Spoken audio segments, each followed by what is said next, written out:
দিনটি ছিল 21শে জুলাই 1969 সাল, যেদিন নীল আর্মস্ট্রং চাঁদের মাটিতে পা রেখে নতুন ইতিহাস সৃষ্টি করেছিল, যার পর আমেরিকার স্পেস এজেন্সি নাসা পরপর 5টি মানব মিশন চাঁদে পাঠায়। 1972 সালে অ্যাপোলো 16 চেপে চাঁদে যাওয়া ইউরি সেনেনান ছিল চাঁদের মাটিতে পা রাখা শেষ ব্যক্তি। তারপর চাঁদের উদ্দেশ্যে আর কোনো মানব মিশন পাঠানো হয়নি। আর এর পেছনে কোনো না কোনো তো কারণ নিশ্চয়ই রয়েছে, যার জন্য এখনো পর্যন্ত চাঁদে কোনো মানব মিশন লঞ্চ করা হয়নি।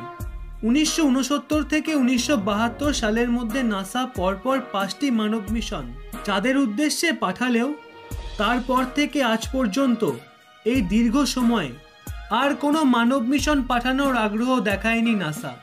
রহস্য বাংলার আজকের বিষয়ে নাসা কেন আর কোনো মানব মিশন চাঁদের উদ্দেশ্যে পাঠাচ্ছে না।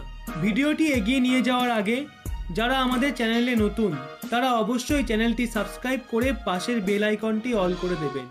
1959 সালে প্রথম মানুষের তৈরি কোনো বস্তু চাঁদে পাঠানো হয়, যা তৈরি করেছিল সোভিয়েত ইউনিয়ন। তৎকালীন সময়ে সোভিয়েত ইউনিয়ন এবং আমেরিকার সম্পর্ক খুব একটা ভালো ছিল না, যার প্রভাব পড়েছিল মহাকাশ গবেষণাতেও।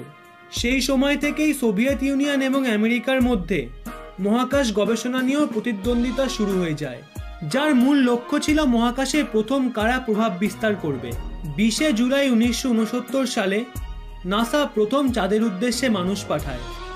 1972 সালে নাসার দ্বারা শেষবারের মতো চাঁদে মানব মিশন পাঠানো হয়েছিল। মানব মিশন পাঠাতে যে স্মার্ট কম্পিউটারগুলি ব্যবহার করা হয়েছিল তার থেকে আরও শক্তিশালী টেকনোলজি এখন আমরা ব্যবহার করে থাকি, যা হলো আমাদের স্মার্টফোন। আর চাঁদের মাটিতে তোলা ছবিগুলিও সেরকম পরিষ্কার ছিল না।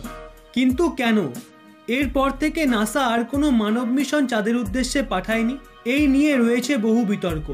নাসার পূর্ববর্তী কর্মচারী ডোনা হেয়ার বলেন যে চাঁদের দক্ষিণ মেরু, যা ডার্ক সাইড নামে পরিচিত, সেখানে এক উন্নত সভ্যতা বিরাজ করছে।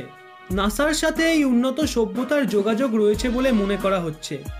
আর এই বিষয় নিয়ে নাসার কর্মচারীদের দমিয়ে রাখা হয়েছে, যাতে এই বিষয় সাধারণ মানুষের সামনে না আসে। ডোনা হেয়ার মনে করেন 1972 সালের মুন ল্যান্ডিংয়ের সময় ইউরি সেনেনান 3টি ইউএফও দেখতে পান, যার ছবিও নাসার কাছে ছিল, কিন্তু জনসমক্ষে আসার ভয়ে তা ডিলিট করে দেওয়া হয়। ডোনা হেয়ারের এই তথ্য সারা বিশ্বের বিজ্ঞান মহলে গভীর আলোড়ন তুলেছিল। তবে চাঁদে নাসার মানব মিশন নিয়ে অনেক থিওরি রয়েছে। তার মধ্যে একটি গুরুত্বপূর্ণ তথ্য হলো নাসার হিসেব অনুযায়ী সেই সময়কার মুন মিশনে নাসার বাজেট ছিল $120 বিলিয়ন। সেই সময় আমেরিকা সোভিয়েত ইউনিয়নের থেকে মহাকাশ গবেষণায় এগিয়ে থাকতে চেয়েছিল। আর বর্তমানে নাসার বার্ষিক বাজেট $30 বিলিয়ন এবং নাসা বর্তমানে বিশ্বের 1 নম্বর মহাকাশ গবেষণা কেন্দ্র। কিন্তু 50 বছর আগে কি করে নাসার এই বিপুল পরিমাণ বাজেট জোগাড় করা সম্ভব হলো?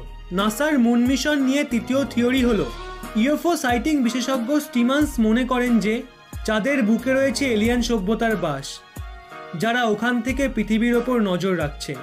তারাই পৃথিবীর মুন মিশনগুলিকে সফল হতে দিচ্ছে না। ওই এলিয়ান সভ্যতা মহাকাশ বিজ্ঞানীদের মধ্যেও এক আতঙ্ক সৃষ্টি করেছে, যার জন্য বর্তমানে কোনো মহাকাশ গবেষণা কেন্দ্রই চাঁদে মানুষ পাঠানোর সাহস পাচ্ছে না।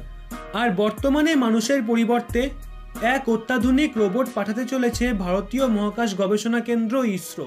আর চাঁদের দক্ষিণ মেরুতে থাকা এই রহস্য উদ্ঘাটনের সর্বাধিক প্রচেষ্টা করছে ইসরো। আমার মনে হয় 1972 সালের পর যদি কোনো দেশ চাঁদের মাটিতে প্রথম পা রাখে তবে তা হলো আমাদের ভারতবর্ষ। এ বিষয়ে আপনার কি মতামত তা অবশ্যই কমেন্ট বক্সে জানান। ভিডিওটি দয়া করে প্রচুর পরিমাণে শেয়ার করে প্রতিটি মানুষের কাছে পৌঁছে দিন। আর ভিডিওটি পুরো দেখার জন্য আপনাকে অসংখ্য ধন্যবাদ।